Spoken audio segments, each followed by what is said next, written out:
Hello, everybody. Welcome to the Writing Community Chat Show. We are here on a Saturday, which is kind of bonkers because a Saturday show has not happened on this show for a long time. And of course, we normally do a show on a Thursday. And of course, normally it's an interview kind of show. But there have been a few panel discussion shows recently, and they've gone down really well. So back by popular demand, I guess, we've got another one for you tonight. And we've got some authors from many different worlds right now. TikTok, Instagram, YouTube, kind of all the kind of different avenues right now. So that's going to be really interesting to dig into some of those ins and outs and how that works and how that can be beneficial for you guys as authors. And generally just to find out what, people like to read, what we can do as authors to kind of fine tune our craft and just generally have a good discussion about life as well. We were just chatting about weather, weirdly, at the same time as Anya in the chat in the group was chatting about the summer hitting the US where she is. So hello to you, Anya. Thank you for tuning in. And Lale, it's great to see you. Linda, hello everybody. Who in fact Lale says, I need all the help on TikTok I can get. And I think don't we all, because it is tricky, but there are some people and a guest that's coming on the show tonight that has done very well with TikTok. So we shall be digging into that as well. Hello, Halo. Great to see you as well. So before I ramble on too much, I'm just going to get the guests on. We're going to have a good chat. And by all means, usually in the show, the last section, you can put questions in. This is different. It's a discussion show. So anytime in the show that you have a question or a discussion point that you want to ask, please post it in the chat and we will get that straight on if it's kind of worthy and safe to put on, of course. So what I'll do, I will bring in our first guest, who is Brandy, and you will know her off Twitter as BL Kegel, of course, and she has been on the show before, so you will definitely recognize this one. Hello to Brandy. How are you doing? Thank you for joining me. I'm great. It's wobulous. It's wobulous. It's wonderful to have you on the show. And of course, we just did a little Insta Live that kind of was introducing this earlier on, and it's got a little bit of traction, and people directed this way a little bit, but how are you doing in general? Doing great. I'm working on book number 2 and trying to get that out, and got some events coming up soon, so that's life in general. Very busy by the sound of it. And of course, yes. Your new book coming out, what kind of genre do you write in for everyone that doesn't know? It's dark fantasy, urban fantasy, of course, paranormal romance. Paranormal, where anything goes. Yes, and we'll dig into that in a little while. Paranormal, of course, and fantasy and many other things. Okay, next up, we'll bring on Sandy. Hello, Sandy. Thank you for joining us. Hi, it's great to be here. How is Sandy's world at the moment? Sandy's world is busy. It's full of books. I'm not an author, but I am a reader. I've read a lot of books so far this year. Almost up to 120 books so far this year. Really? So yeah, I love to read. That is incredible. She is a machine when it comes to reading. I'm telling you right now. Oh, that is fantastic. Just out of curiosity, how quickly can you read a book? Usually, I mean, it depends on the size of the book, obviously, but I can get through a book sometimes in a day. Typically 1 to 2 days for most books. Amazing. On average and you've got time. a really, really cool looking bookshelf behind you as well, full of books. Oh yeah. Yeah, fantastic. That's only a small fraction. I've got hundreds on my Kindle. Wow. Kindle or paperback, which is your preference? Mostly Kindle. Okay. The ones that I have up here are a lot of books that I've already read, and it's kind of like little trophies. The ones that I really like. And then I also do a ton of audiobooks. So nice. Okay, cool. Excellent. And thank you for joining us. And Cassie, hello to you, Cassie. Hi, how's it going? Fantastic. Thank you for joining us. I hope you're well. I am doing really great. Thank you. And Cassie, are you an author or a reader or both? I am both, but I am jumping into the world of being an author. I published my first book ever. It released in February. It's a romantic fantasy called Chasing the Darkness. It's first in the trilogy, so I'm working on the second. It's with beta readers right now. So amazing. And how was that kind of launch for you? And I know obviously there's been many a launch during lockdown, but has that kind of impacted how you plan things or not? Well, the launch via Instagram and Facebook and all that, I think went pretty well. The hard part was getting any kind of book signings in bookstores because of all the COVID and mask mandates. So hopefully, I'm in Albuquerque, New Mexico, the home of Breaking Bad, if any of you Yeah. like meth. No, just kidding. But don't put that in the chat. So we're finally opening up, and so hopefully I'll get some book signing events at some of the local bookstores. So That sounds fantastic. Congratulations on your book launch as well. I hope that goes well for you. thank you. Next up, we've got Britt, who is a TikToker. Hello, Britt. How are you doing? Britt is mute. How are you? Fantastic. And chaos is what we love in this show. So there you go. Bit of malfunction. Fantastic. How are you doing? Thank you for joining us. I'm doing well, thank you. It's a nice day. And as I mentioned, you are doing fairly well on TikTok, as I've seen. How long have you been doing that for? I started January of last year. So Really? 15 months? Wow. Yeah, it's That's been nice. fantastic. It's I found my niche and I like it there. Fantastic. Anya says Albuquerque is beautiful. It's very windy right now, so not that great, but normally, yeah, it's pretty. So Brett, do you have you also written books? I have not written books, but I would like to. I've got ideas and I've started writing them down. And I don't know if it'll ever see the light of day, but I'm like, oh, it could be good if I knew how to write Do it. You certainly have the kind of backing here, and I'm sure everyone that watches this show and part of the community would urge you to do that. I've got a lot of support for sure. And of course, you have many. You read a lot as well, and your book talk, for example, shows off such a collection of stories that you must have some great ideas yourself. Anyway, I feel like I do. I feel like I could do it. We want to see next year you come back on the show as a written author, I think. Perfect. Yes. And finally, coming up, we have Jennifer. Hello, Jennifer. Thank you for joining us. Hi there. How are you doing? I'm well, thank you.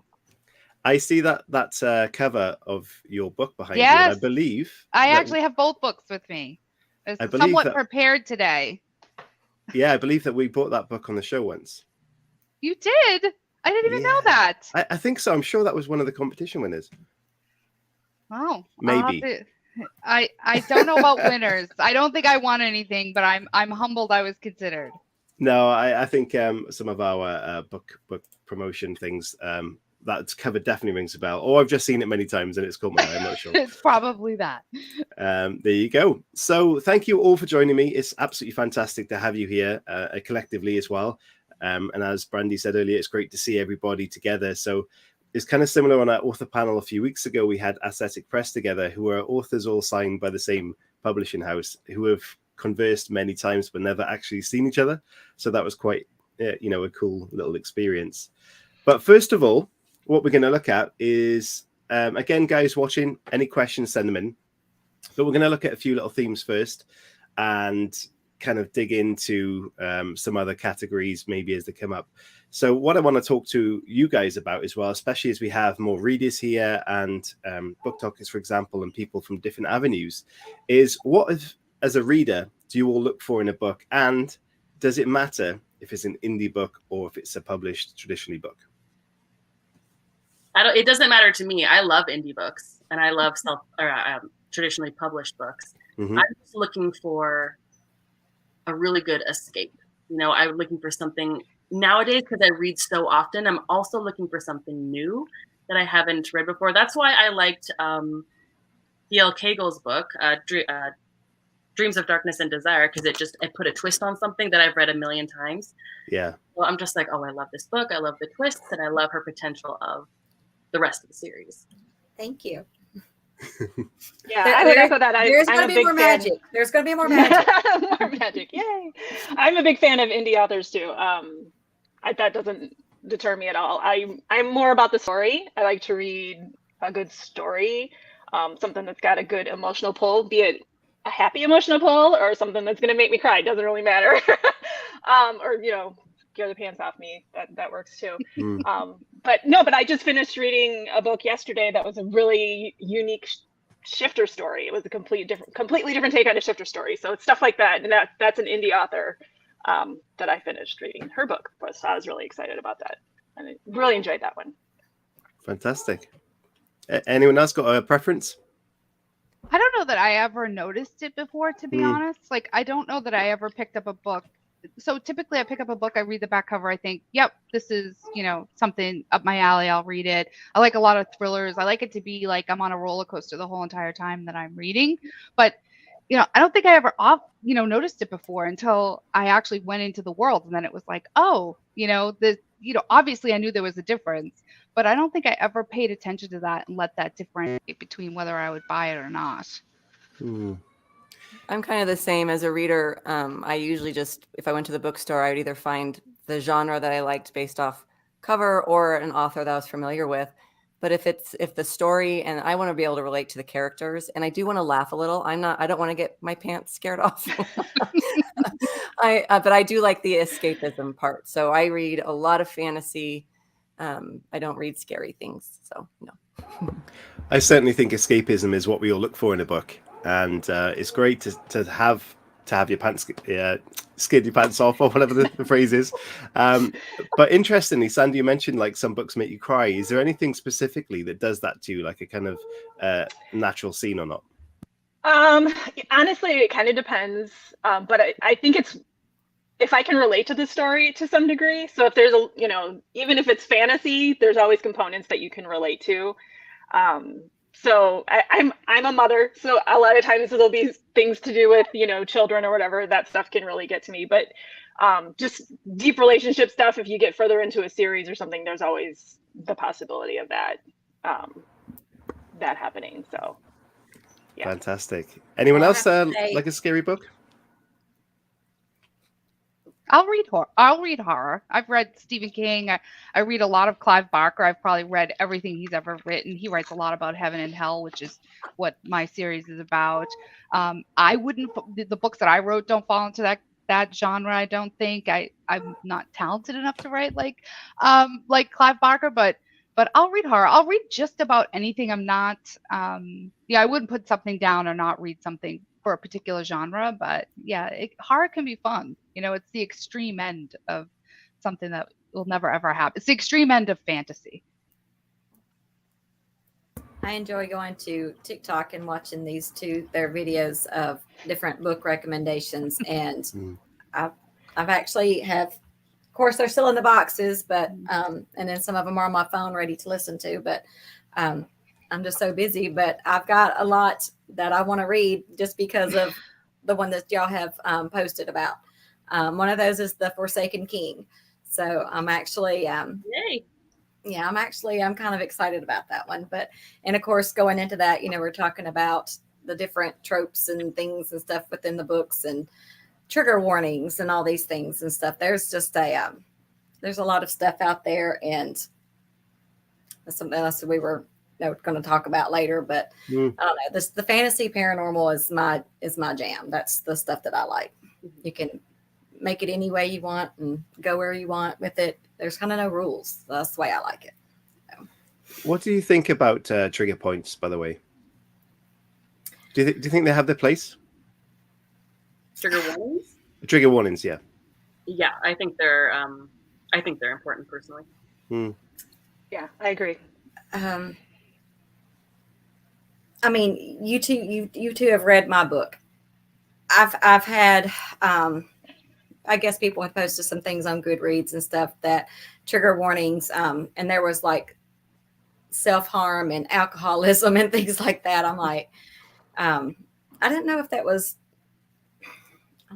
really, I mean, I know there's one thing in it that probably could be, but I really didn't know how to even go about that, to even post anything like that. So, with that being said, as readers, I know that there are some that I have looked at that will tell you something ahead of time, but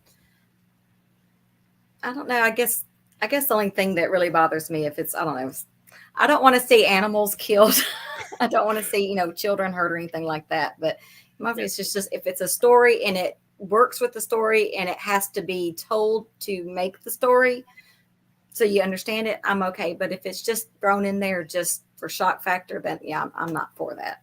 Depending on what it is, if that makes sense. I mean, I personally don't have a lot of triggers, things that I pretty much can read anything, but my perspective is that other people do. So I think they become helpful for other people who have been through situations that I can't even conceive of, Exactly. So I think that that's where it becomes useful is for other people. I don't particularly need them. Sometimes it's nice to know that they're there, but I think there's plenty of people out there that do need them. And I think that's where it becomes important. I just think that there's no harm in posting them ever. Yeah. Like, if you don't want to read the trigger warnings, don't. But if you do need them, they're there if you need them. There's absolutely there's no harm in posting them. Absolutely none. Yeah, trigger warnings can be subjective. I agree with that, definitely. For those of you that are, who of you in the panel, who are TikTokers, by the way? Or who has a TikTok account, at least, to promote their work? I do, but it's not that great. Well, that's not the point. I mean, these two, that's different. They're great. I have not made my way out there yet. I it's just one more social media I don't know that I can handle right now, but yeah. It's a lot. I'm nowhere near lot. Brit. I'm nowhere near Brit. I'm a big fan of Brit, but I am fascinated by Book Talk, though. I mean, it's Brit and just came Caven. out, it's just smashing. Caven. You know, it's just really blown up. It in the has. last- Especially the last 6 months, I feel Yeah. like. I feel like it's everywhere. It's talked about all the time now. There was an article saying that people reading is up by 14%. Wow. And that's Amazing. in the past year, which is crazy awesome. And in the article, they didn't say that they didn't mention Book Talk at all. And I'm just like, it's us. It's definitely a contributing They factor. actually have a It's section that definitely a says contributing Book factor. Talk, and it's got all the books, the most popular books that are being talked about on book. I know, so it's there. Yeah. I find that fascinating, and I love seeing that in the stores. And that's I've seen those through Book Talk, so I wouldn't have seen that in my life in the UK. I've seen these stores in America that have Book Talk sections. I think it's wonderful. But as a book talker in the official sense, as Britt and Sandy, what is it like being a book talker or a TikToker, and what surprised you about being one? That you need to be careful what you say a lot of the times. Mm-hmm. for sure. Anything with social media, absolutely anything. But I like that it's so supportive of indie authors, especially. But I just like that I can show books that other people may have never been able to pick up ever, that they've never seen it in their entire life. And I do have a larger following, and I sell books just by 1 minute. In 60 seconds, I can sell thousands of books. Yeah. And I can support an author and make their dreams come true. Or I don't want to sound conceited or anything. It's just I'm talking on a business point of view. Mm-hmm. And I think it's pretty amazing. Hey, you shot my book up to number 31 on the bestseller list. That's It was awesome. number 8 on the best on the new releases. So because of that video you posted. Okay, So, Britt, so- you and I need to have a little chit chat. Yeah, Britt, what we got to do here? We're on the You show. We got to conceded. show some love to your other co-hosts here, your other guests. You guys got to tell me what your books are. My goodness. Sandy, I'm going to give Sandy credit too. Sandy has posted quite a bit. So Yeah, I gotta both give of you. love too, Well, girl. Yeah, I No, can't I'm say going I have the see reach you in that September, Brit and I'm has. looking so forward to it. Yeah. No, I Britt's don't got some quite have attract- that same reach, but Yeah. I've definitely sold a few books. I know I've had a couple people say, "Hey, I just downloaded that book," so I've sold a few. Even Do you know- if you have 2,000 followers, you can still sell so many books. Yeah. It's Yeah. like it doesn't matter how many followers you have. You're selling books with every 60-second video. Mm-hmm. Yep. I actually bought a book off someone's recommendation on TikTok the other week. Ooh. And I had never done that before. I'd never heard about this as a thing. But that shows you the power of the recommendations. Yeah. Yeah. I love it when I post, like, I'll do stickers of book covers, Mhm. and then somebody will like comment like, "Oh, I just screenshotted your post." I was like, "Yes!" That always feels good because it's like they're looking at what books I posted, so that means they're looking for recommendations. So. Yeah, that is great.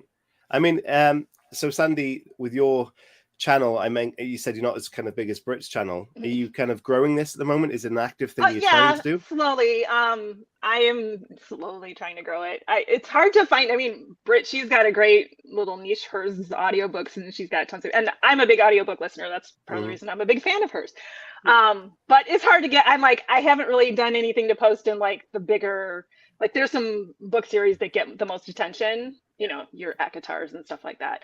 And I haven't really posted a ton on those. I bet if I did, I probably could get more attention, but I'm trying to stick more on the indie and stuff like that. So I'm growing slowly. I have a decent following for me. It's like 3,500 right now, I think. So it's not too bad. But yeah, it's slowly growing. An amount. 3,500 is not a tiny audience. I mean, I was thinking you were going to say like hundreds. It was, I mean, you're in the thousands. Yeah. That's a whole town. Yeah. Yeah.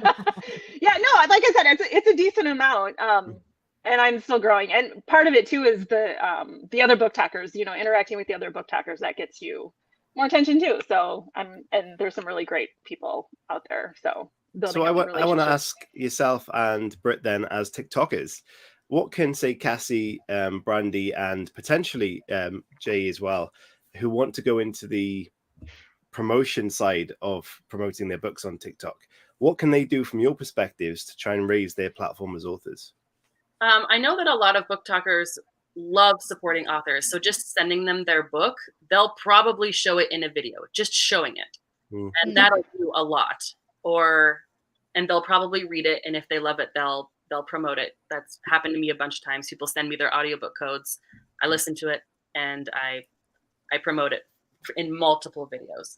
So I think just reaching out and sending book talkers your books and relationships is always good. Relationships are always important. Yeah, because these two, I think when book 2 comes out, these two will be getting the audiobooks for sure. Yeah, I think part of it too is posting. One of the things personally for me that catches my attention, and maybe I'm easy, I don't know, but like when I see quotes, if you pick some good quotes, and you know, sometimes just the right quote can grab attention and it starts circulating, and and I even do that myself. I'll find quotes in books that I read that I enjoy. Some of my best posts are just little excerpts, little quotes, from books that are just, then people just absolutely love it, and they're like, oh my god, I have to read this book right now. So, I still love the John Mulaney one though. Mulaney, that was so funny. Yeah, that was one of my best ones. So Brandy actually put a few questions forward in the emails earlier, and I chose some of those out, which I really liked. And one of those was about being an author and a reader, and that is, do you get judged by what you read and by what you write? And I think that's a really good question, and possibly something potential writers may never have thought of. So do you have an opinion? That is a thing now. And it's been some videos on TikTok about this as well, that people are being shamed, for what they're reading, and the authors are being, just torn apart because of what they're writing. It's kind of been a big controversy that I've been hearing about. Yeah, it's a topic. It is. Is it a recent thing? Because I don't personally know about that myself. I think it's always been a thing, but I feel like with the popularity of book talk, and people just putting their opinions out there, you just you see it so often. And, people get opinionated, people have good opinions, and, you just see more of it, I think. It's fascinating. Has anyone else experienced any of this themselves? No. Not yet. No one's bullied me yet. So that's good. Are you guys more on the lighter authors, like the darker side of fantasy or lighter side of fantasy? Cassie and Ralston? Mine it's not classified as dark fantasy, but there's some darker aspects to it. Yeah. It's called Chasing the Darkness, ironically, but but it's not dark. No, my main character is an assassin, and he does cut people's heads off. So there's it's quite lovely. You have violence. Yeah. There's some violence in it, but I wouldn't really classify it necessarily as dark fantasy. Right. Same. So What- it's one of- fantasy. It's mine's a supernatural thriller. So this is heaven and hell fighting against one another. So there's a lot of violence, but it wouldn't be classified as dark fantasy. One of the audience members who's been, in fact, our first ever guest on this show a couple of years ago, Halo Scott, who's just said, "Dark people are really judgmental of dark fiction I found," and that is because she's written one of the darkest books I've ever read. But Is that her author's name, Halo Scott? I'm looking at it. yes, honestly, Yeah, me too. honestly, in the best kind of way, this is dark, and yeah, so she would have probably been subjected to that if anyone. But let me know, Halo, what if you had any kind of personal kind of attention in the wrong way because of what you've written. I'd like to know about that. Well, mine is With the Crown definitely on the family. darker side. So Yeah. We mentioned fantasy just there, Britt, and of course we talked about this is going to be a fantasy kind of topic as well. What is it about the fantasy genre that you guys love, and what makes it kind of interesting to you? Just that it's not reality. That Yeah. that I just love people's creativity. I really like to see what I really like to see what people come up with. I think it is so interesting and just fun. Mm, And dragons. And dragons. of course. yes, Why not? Yeah. you So can you- make things that aren't real, and just Yeah. like I said, there's no rules. It's awesome, and it's a Yeah. way to escape the real world into a place you can make it your own. It's great. Yeah. That you Did you would also- Did you also know that Wales is the only one of two countries that has a dragon on its flag? Proud by that one. Oh. Yes. And also fantasy. I've got to admit, as an author of non-fantasy, and they must put more work in than probably most genres, I think, because the world building must be so intense and so complex that there is definitely a lot more effort going into that, I think.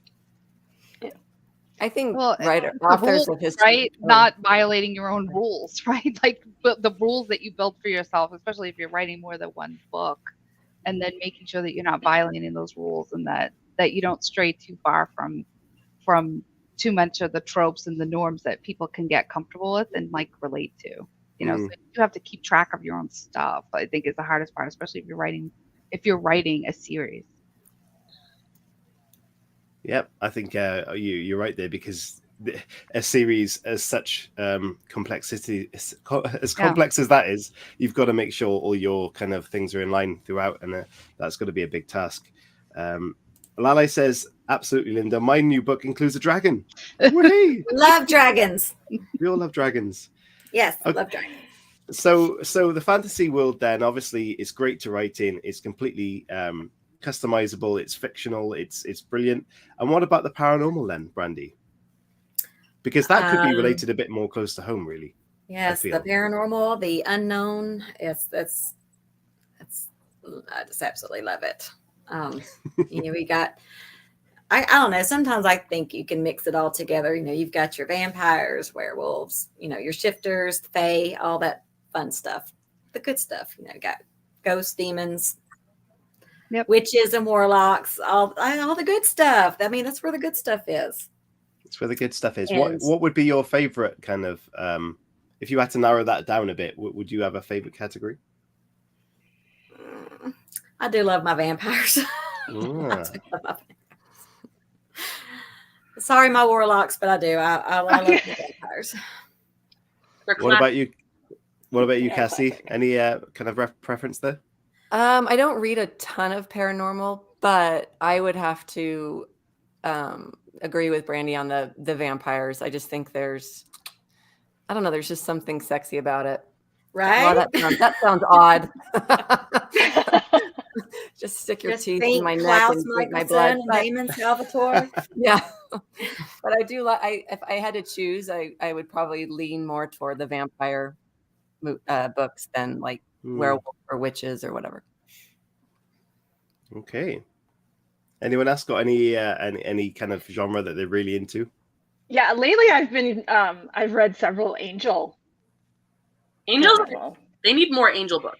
Yes, there's please, I know pick up my Yeah. book. Although I don't have, it's not an audiobook, so I don't have that. But yeah, I think demons are well represented in the genre, and I don't think angels or guardian angels or guardians, as I kind of split the concept of a guardian angel into two. You have guardians and then you have angels. And so I split that concept, but they're both from heaven and they're both fighting back against hell. But I think that that's underrepresented in the genre. I think you get a lot of demons.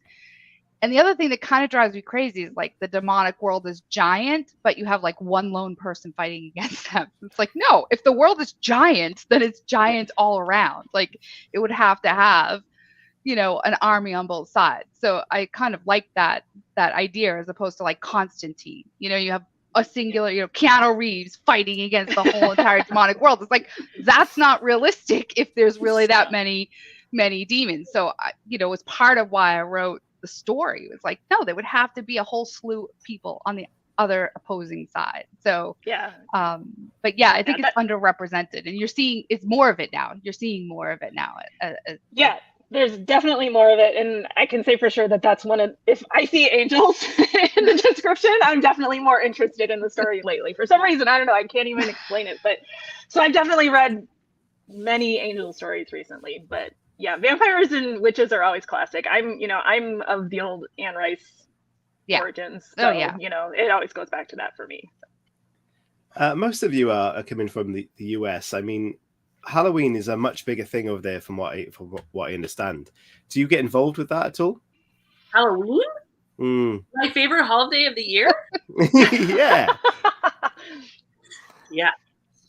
And it's going to be more book heavy, I think. Yeah. Okay, interesting. I was at a Comic-Con in October, and it was over Halloween weekend. So that was super fun. Oh, awesome. Everybody was really dressed. I mean, they're already dressed up at Comic-Cons anyway, but it was even like it was amped up. But now I have I'm an empty nester with kids out of the house. So Halloween is actually this past Halloween, because I was so tired from the Comic-Con.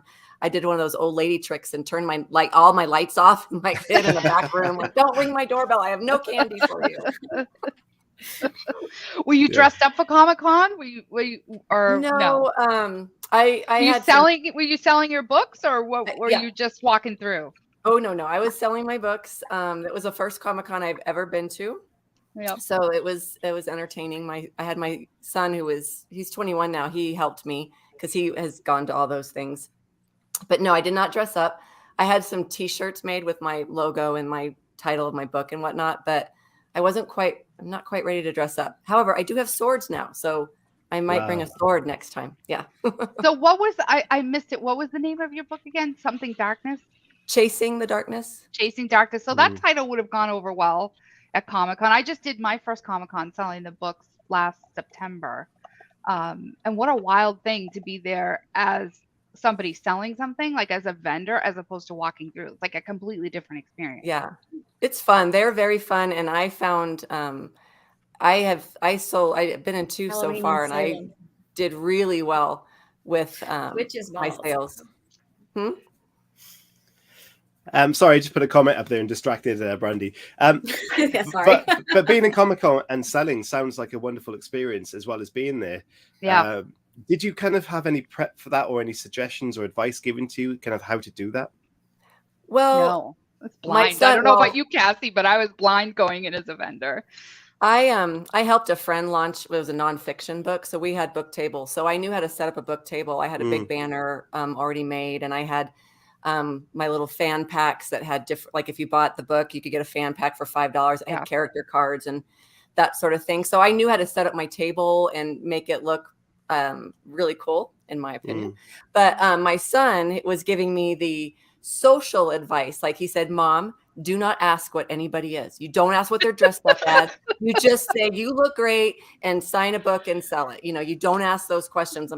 He's like, and watch your facial expressions, because there's some very interesting people that show up. And I know I probably was like, oh my God. So I had to really make sure. I was just like, that was really great advice. That was probably the best advice that anyone could give you. Yeah, you can definitely give it away. Yeah. So would there be a chance of a thing called Book Talk Con? Well, they can be now. I think Rick and Sandy could probably get one of these things going. It's already going. I think they're setting it for 2023. No way. Yeah. That's Really? great. Oh my gosh. That makes sense. It makes sense that you would do a convention of some That's so some cool. kind. It was supposed to be this year because of the worry around COVID, they didn't want to have like it would be canceled last minute, and so they're just like 2023 hopefully is safe. So Yeah. So like where's it going to be? I can't remember. I honestly can't remember. Yeah, you'll have to tell us all. Connect with us and tell us. I would love to go, Definitely. depending on where it is. Is it gonna you think in the U.S. or in Canada, or where are you thinking? It'll be in the U.S. That would be fun. I can't see anything on Google or other search engines right now. Yeah, they made their own TikTok page and everything. It was Caven and something B, and I'm not sure if they took it down just because it got pushed back or they didn't like. Caven's a part of it. I think so. There's a But comment. Brandy, you should definitely do a Comic-Con. I'm doing Comic-Con again this year. I'll have the third book with me when I go. But Brandy, you should definitely do Comic-Con. Anything that's in the sci-fi or fantasy series does really well at Comic-Con. I did the same thing that Cassie did. I had like you have to give them a deal. They want something. So like my husband's been to a million Comic-Cons. He is the quintessential comic book geek. So he like made this whole box for me that had like the artwork on it. And we gave away like a comic book inside the box to go with the books. But I actually sold out that box. I had I had like 35 or 40 of them with me. And I was like, we're never going to sell these. Like, I don't know why I'm even bringing these. Like maybe I'll sell 10.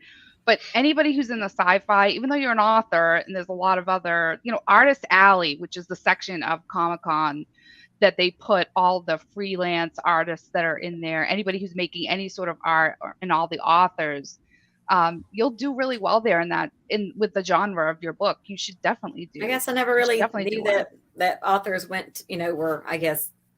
Yeah, that they could it's more than you think. It's more when you walk through. It's more than you think. And I mean, I did the one in Boston, which is called Fan Expo. But that was we went last year, and they told us we had to wear the mask the whole time because even though it was a good amount past COVID, we saw all still being very careful.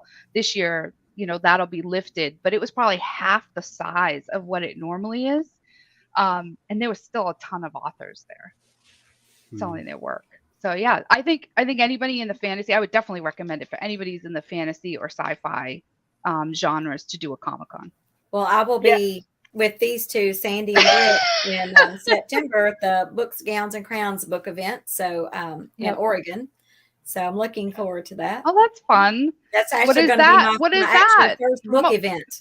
Oh, that's awesome. So explain that. Sorry, explain that. What you guys are doing there. So it's a Saturday night. They're having a ball, and we get to wear the fancy dresses and tiaras and all that fun stuff. A lot of people, if they want, they can dress up in costumes like different characters from the books and things like that. But it sounds like it's going to be really, really fun. So I know it sold out. What was it, like less than 2 hours? Yeah. Wow. Yeah, that's awesome. So, but yeah, I'm actually looking very forward to that. So, yeah. There's a brilliant comment coming from Halo. It said, "My childhood neighborhood used to have people chase the trick-or-treaters around with real chainsaws." Oh yeah, we did that in our younger days growing up. Oh my word! There's no wonder her books are so dark. Can't do that now. No. Wow. This might explain a little bit of Halo's writing. Absolutely. And this is the environment that she grew up in. Is this why people need trigger warnings nowadays?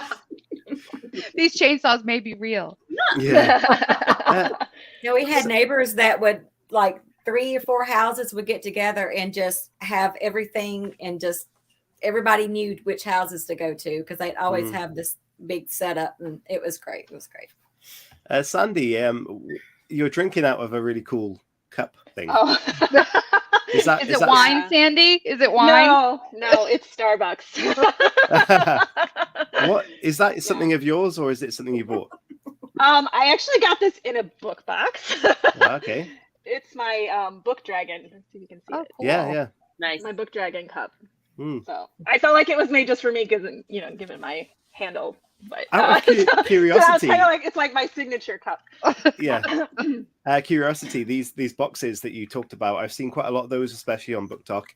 How do you find them? And would you suggest someone actually get into those or not?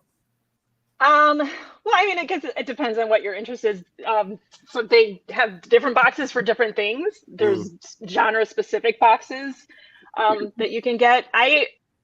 I found out about them because people were posting, like, they do special editions of books, which is fun. I like to have, you know, pretty versions of books on my shelves. So I think the first one I ever did was Bookish Box, but a small one that I like is Enchanted Fandom. And they started adding special editions. You can usually get signed copies of books through them too. And then they put in like you get artwork and you get pins and candles and, you know, it's like all bookish, it's fun stuff. So again, it just depends on if you have that interest for that kind of stuff. So Every like, time a lot I of go the on those stuff that you websites, see. they're sold out. Yeah, the Bookish Box is actually sold out. They have a waiting It's list. always sold out. It's always sold out. They have a waiting list. They have a young adult and an adult box, and they're both on waiting lists. What would be the best kind of additional perk thing that you got with one of the boxes? Besides my super awesome book dragon mug. You know, honestly, I love getting the books because you're getting those signed books, and then I've gotten some really gorgeous just special editions. Like they get the sprayed edges and the artwork, you know, the naked hardcovers and stuff like that. So I got this in the mail the other day. Wow. Yeah. So that's a lot of fun. And then sometimes I think getting artwork is fun. I like getting like the artwork postcards and stuff like that. Just character artwork and stuff. That's always really good. But yeah, there's tons of stuff. So has anyone got anything coming out anytime soon, or anything happening other than the events you've spoken about already? I actually have Chasing the Darkness is being made into an audiobook. So there you go. Yeah, he's the actor. Yeah, I'll be contacting you shortly. You know where to send it. You know where to send those links. Yes, I do. I listen to audiobooks too. I know. I will be talking to both of you, and I'll be reaching out this afternoon. So just Do you know what you might love audiobooks. You might have a few coming, because I actually did an audiobook a few years, like a year ago. Literally, no one downloaded it, so I'll send it to you. At least someone can have a listen. So Cassie, I'm interested. How are you going to approach this? Have you got an idea already? Are you going to go through a kind of service, or are you going to do it yourself? Oh, heck no. I'm not doing it myself, even though I can get my voice very low. I am not a sexy assassin. So no, I went through a company and they did a casting call. And then I got to pick which voice I wanted, which is probably just as stressful as picking the cover and the back blurb. I mean, you're just like, oh God, this guy has got to nail my character, right? Yeah. So I found him, and he's actually in New Zealand, interestingly. Wow. But he's just doing an American accent. That's rude. Sorry. And he's in the middle of recording it right now. I have about 12 chapters of it that I need to go over. And then I'm hoping to have that ready by early summer so that I can start promoting it. Because I think it's a huge market, the audiobook market. And it's just, Is it dual or duet or single? It's just a single point of view character.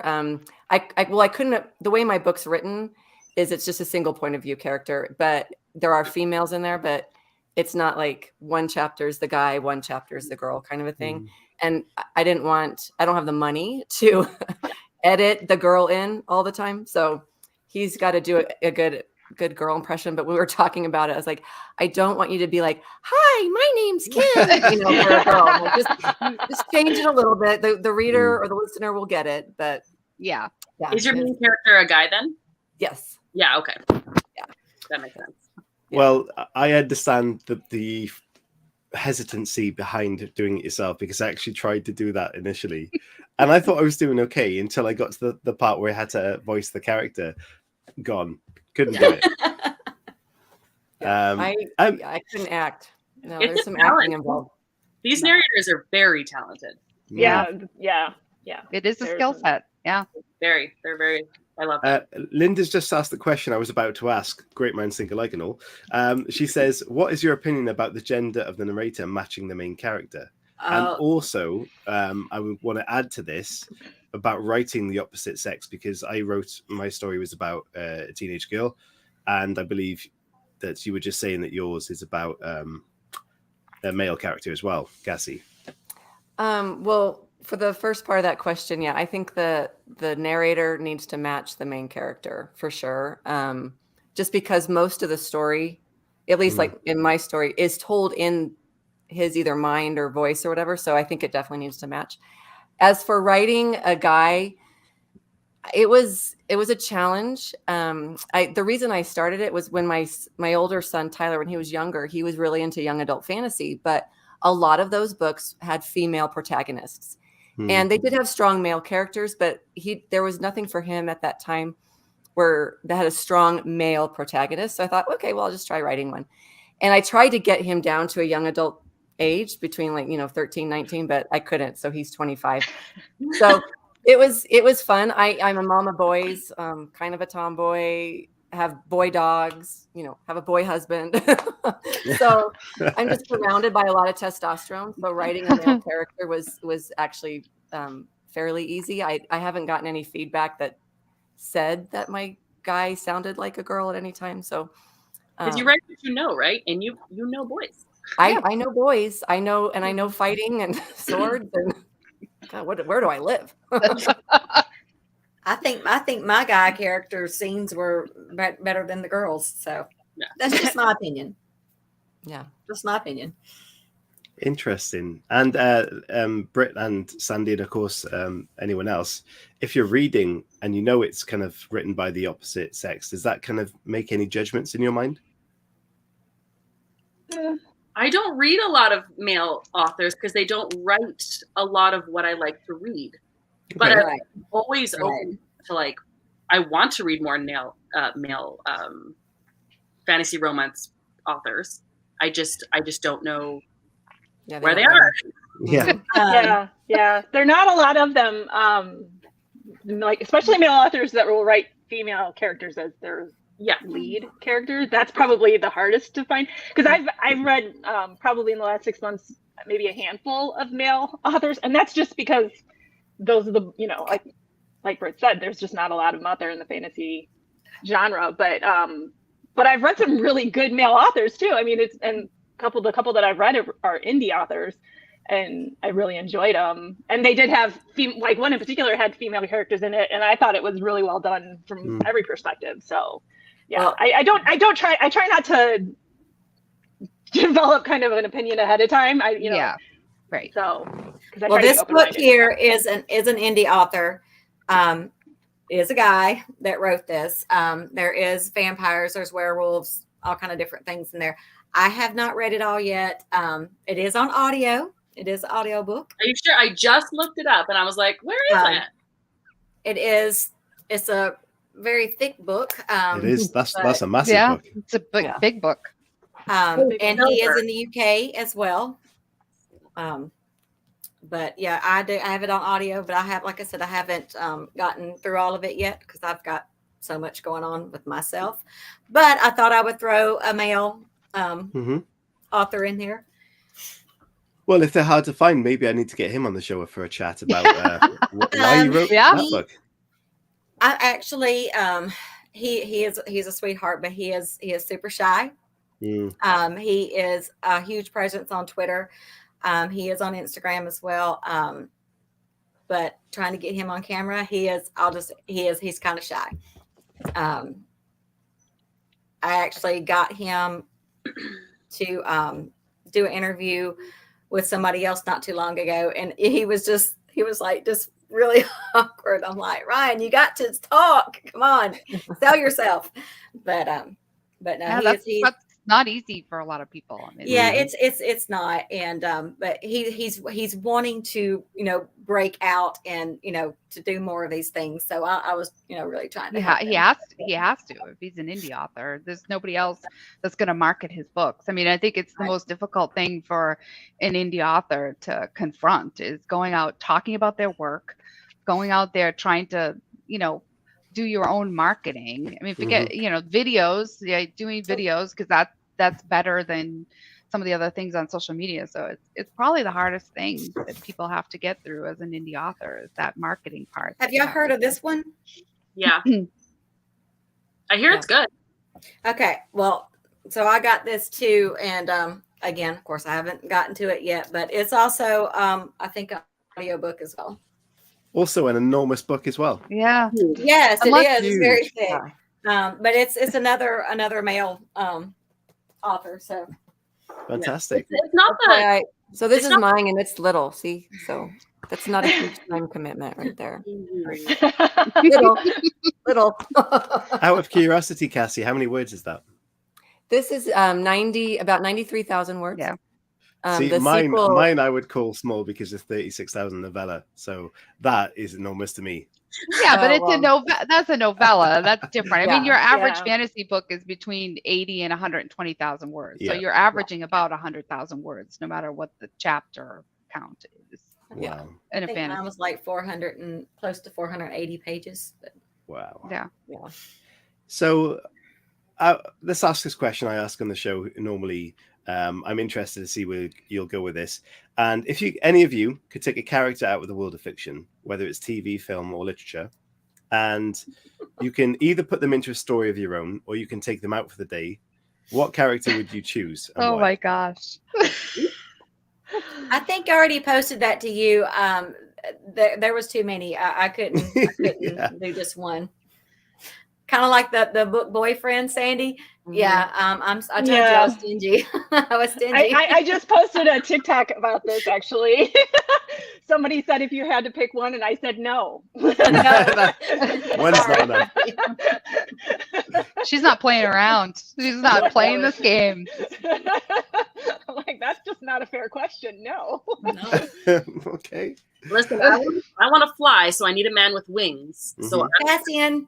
I'm picking Rhysand, or Ezreal. Okay, you can have Rhysand. Rhysand. I want Cassian. I want Rhysand, so you I can want have Cassian. Azrael. Yeah, I'm just kind of sorry I asked that question now. Now we're gonna have a little fight here over who gets which Yeah, cat boy. I know. I would have gone in a completely different direction. I think there was something on Twitter recently about, the last thing you watched, or the last thing you read, or your favorite character, or whatever, is at dinner with your enemy. Who are they having dinner with? It was something silly like that. And I had just finished the Punisher series, which is one of my favorite characters, which is in the universe there, the Marvel universe and the Comic-Con. So it would be the Punisher that I would absolutely take out and parade around. So probably would not be a calm, peaceful afternoon hanging out with the Punisher. But yeah, there's just certain characters that stick out with you. Interesting. The last series I watched was The Witcher. So Yep. well, So with yeah, Witcher, Geralt. it would be similar. Taking the Witcher out for the afternoon would be a similar experience as the Punisher. Well, Yeah, I'm speaking watching of Vikings angels, right now, so oh, yes. I'm actually waiting for a Viking shield to be delivered. That's how much I love that show. Yeah. And Yeah. Loved it. yeah. Speaking of series and angels and stuff earlier, fans of Lucifer, have you seen that? yes. Yes. Yeah, that was quite good. And I don't know what that was. Yeah, that was good in the sense of how it kind of changed perspectives and gave a different viewpoint, and I really liked that for that reason. There seems to be fans of The Witcher. Yes. I mean, I love The Witcher and Lucifer so much. I mentioned them in my book. Yeah, cameos in books. Anyone else done that? I know I have. I don't think I have. I think you can only do that with urban or low fantasy. Yeah, for sure. If I see Ready that in a now, high so. fantasy, I will put that book away. What are you doing? This is high fantasy. But I do love it, Yeah. actually. I even commented to Brandy about a couple of her specific references that I loved, because sometimes it just pulls you into the story a little bit more when you're familiar with it. Yeah. The Interview with the Vampire is in there. Yeah, there's a couple references to Interview with the Vampire, and then the Witcher reference, and yeah, Yeah, I was like, oh my god, I can totally relate to these characters. Not really, but yeah. But again, she can do that because it's low fantasy, right? Like she can do that because it's set on Earth, right? So yeah, it's urban she's fantasy, grounded you. She's modern, grounded yeah, you in that world, absolutely. right? Yeah. And that's part of why I like it. Fantasy. Right. Yeah. So I think this is going to be an unanswered question as well, because it's going to be a tough one to do. If you had to pick a book to recommend someone to read in the fantasy world, what are you choosing? Other than your own? Yeah, exactly. Yes.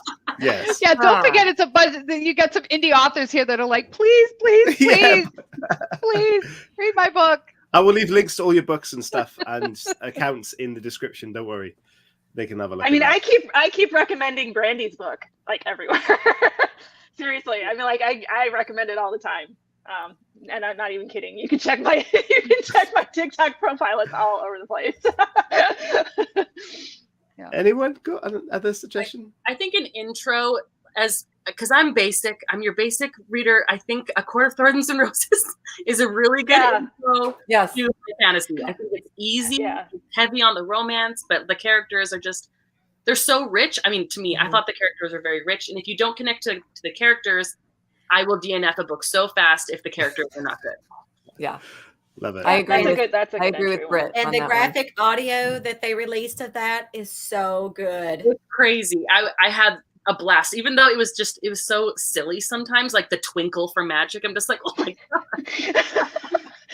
I think just hearing Tamlin and Lucian laugh and hearing Tamlin growl was hilarious. But it was really good. I hated that I didn't realize that it was only like a part 1 and the rest of it's on pre-order. If I'd have known that, I would have waited, but it was really good. Yeah. Lala has asked in the chat, has anyone read or watched The Wheel of Time? I watched it. Yeah. Okay. I watched a couple episodes. Yeah. So. Not so good then. Well, I just, with some of those series, you have to watch a lot of episodes to really get sucked in. Mhm. And it didn't do I that liked to it. me.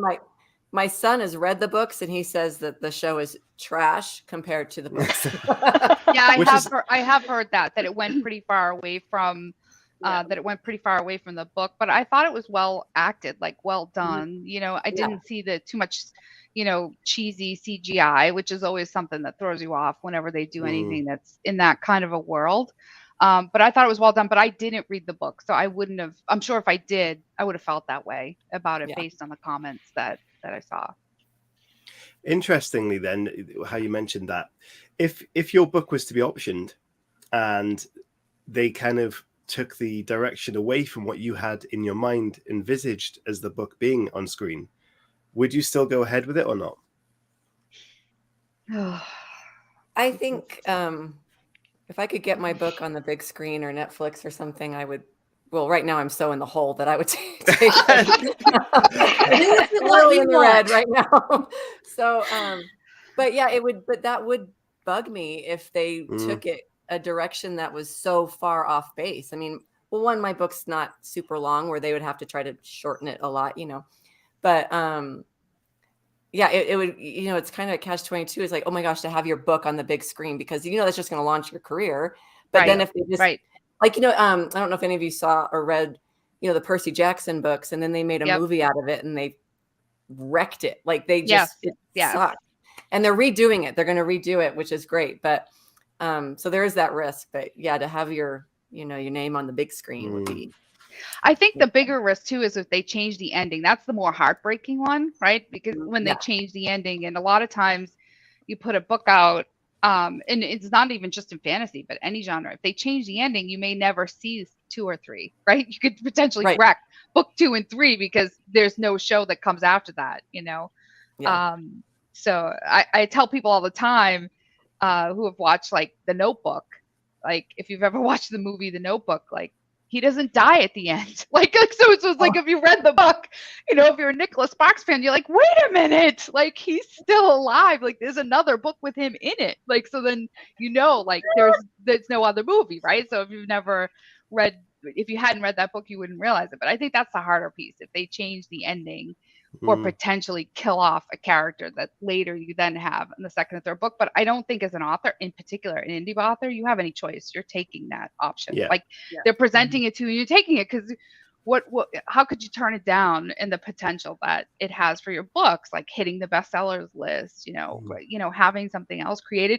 For me personally, I would love my book as a series, because I think you can get much more into those characters. You can really see those characters develop, where a lot of times you see really a fantasy series go into a movie, everything's condensed and jammed together. Like, and and you're watching it and you're like, how did that person ever fall in love? Or how did this relationship ever happen? Because it happened in 15 minutes when really you should have seen it stretch across, a series in a certain time. It's not exclusive to indie authors either, because one of my most favorite all-time guests I've had on the show is Max Brooks, which I couldn't believe. But he obviously wrote World War Z or Z. And of course, when he talked about that on the show, he had said that like the movie was nothing like his book in his mind.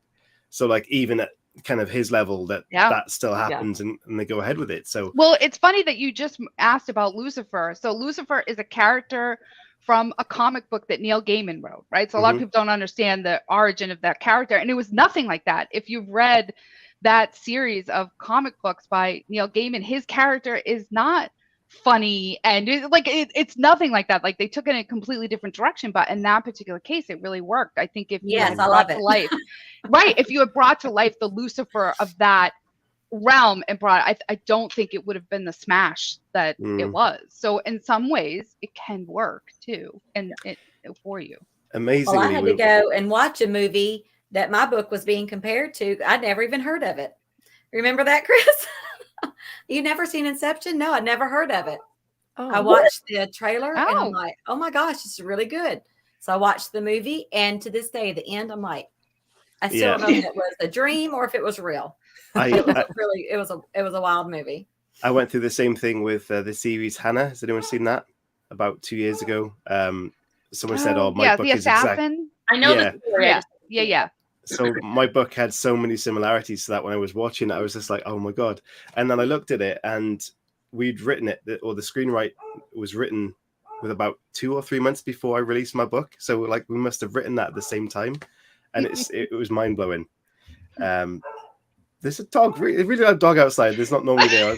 I don't know where that's come from. So just to finish up, guys, because we've gone over the hour, and as much as I'm enjoying this, we got to kind of wrap it up. Each of you, let people know where they can find out where you are, where they can buy your stuff, and just let them know kind of your social accounts if you want to, so people can come and find you. Can we start with Cassie?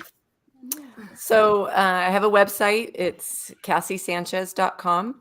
I'm on Instagram and Facebook at Cassie Sanchez Author, and Twitter at CL Sanchez Author. I think I never know my Twitter handle because I'm not on it enough. I just signed up for TikTok like literally right before the show because you guys were talking about it, and so I'm a TikTok virgin. I have no idea what I'm doing, but I put my book trailer on there. Me either. No idea. Yeah, I think it's Cassie Sanchez Author on TikTok. I have no idea. But probably my website's the best place, and then you can click on everywhere and find me. So fantastic. Sandy? I'm Book Dragon Heart on TikTok and on Instagram. So those are the ones I'm most active on. Brilliant. And Goodreads. If anybody's looking for book reviews, Goodreads, I'm on there too. Brandy? Everything is at BL Cagle Author, Instagram, Twitter, Facebook, TikTok. Brilliant. The website is blcagle.com. Okay. Yep. Britt? It's just Listen with Britt on Instagram and TikTok. I keep it to 2. Very simple. Listen with Britt on and Goodreads. Goodreads. Yeah, it's Listen with Britt on everything. And Jennifer? Yeah, I mean, I'm kind of all over the place. I'm JL Rothstein 1 on Twitter. That's probably the social media I use the most.